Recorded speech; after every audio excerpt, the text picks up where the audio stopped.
Hello friends, welcome from Healthy Ho. I am Dr. Sandeep. I am pediatric hematologist, oncologist at Rajiv Gandhi Cancer Institute and Research Center. अगला question जो हमेशा parents के दिमाग में होता है जब भी कोई नया बच्चा कैंसर का डायग्नोज होता है तो पेरेंट्स जानना चाहते हैं कि उसको ये कैंसर क्यों हुआ और क्या ये जेनेटिक तो नहीं है।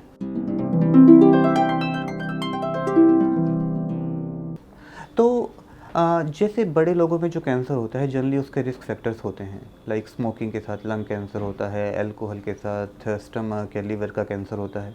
बच्चों में जनरली रिस्क फैक्टर्स नहीं होते हैं, so it is only matter of chance. ये एक जेनेटिक एक्सीडेंट है जिसमें कि सेल डिवीजन के वक्त कोई म्यूटेशन हुई और वो म्यूटेशन कैंसर का रूप ले लिया। So generally 99% of childhood cancers are not hereditary और वो जेनेटिक नहीं होते हैं। इसमें कोई एनवायरमेंटल कोई भी रिस्क फैक्टर्स जनरली नहीं होते हैं।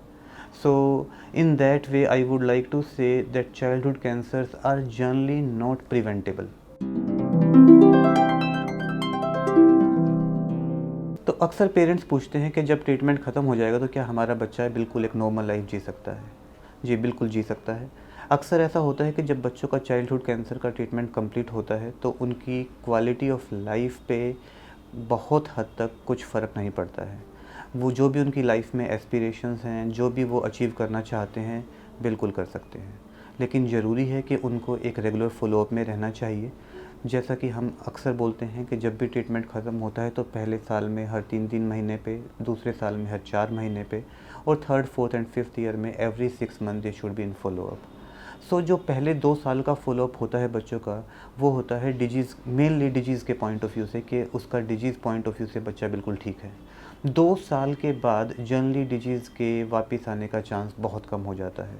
तो जो हम चाइल्डहुड कैंसर के क्योर की बात करते हैं तो क्योर हम तब बोलते हैं जब ट्रीटमेंट ख़त्म होने के बाद 2 साल निकल जाते हैं और डिजीज़ का कोई भी सिम्टम शरीर में नहीं है, तो हम बोलते हैं कि कैंसर ख़त्म हो गया है।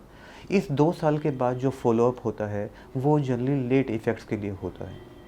तो जो ट्रीटमेंट बच्चे को मिला है उसकी वजह से कुछ लेट इफ़ेक्ट भी होते हैं जिनकी मॉनिटरिंग ज़रूरी है, क्योंकि ये बच्चे ऐसे हैं जिनको कि अभी उनका वेट, हाइट, सब ग्रोथ एंड डेवलपमेंट होना बाकी होता है। तो उनको हमें मॉनिटर करना है कि जिस पेस से, जिस एज अप्रोप्रिएट उनका वेट और हाइट बढ़ना चाहिए, क्या उस रफ्तार से उनका वेट और हाइट बढ़ रहा है या नहीं बढ़ रहा है। कुछ बच्चे 5-10% जिनमें कि ये वो वेट और हाइट और ग्रोथ और डेवलपमेंट ठीक नहीं हो रहा है, तो हमें उनका फिर कुछ और टेस्टिंग करनी पड़ती है। सो हमें इन बच्चों का ग्रोथ और डेवलपमेंट पे स्पेशल ध्यान रखना है क्योंकि एक मेजर कंसर्न है। सो ग्रोथ और डेवलपमेंट को हम मॉनिटर करते हैं, चार्ट करते हैं और हम एज अप्रोप्रिएट कट ऑफ के हिसाब से देखते हैं कि किसी बच्चे को कोई इंटरवेंशन की ज़रूरत है कि नहीं।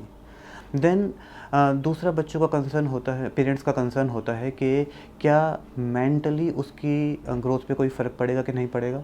तो generally most of the time जिन ट्रीटमेंट में बच्चों के कैंसर के ट्रीटमेंट से उनके मेंटल डेवलपमेंट पे कोई फ़र्क नहीं पड़ता, उनके आईक्यू लेवल पे बहुत फ़र्क नहीं पड़ता है। तो वो पढ़ सकते हैं, कॉलेज जा सकते हैं और वो लाइफ में सब कुछ अचीव कर सकते हैं जैसे कि बाकी बच्चे समाज में कोई और हैं।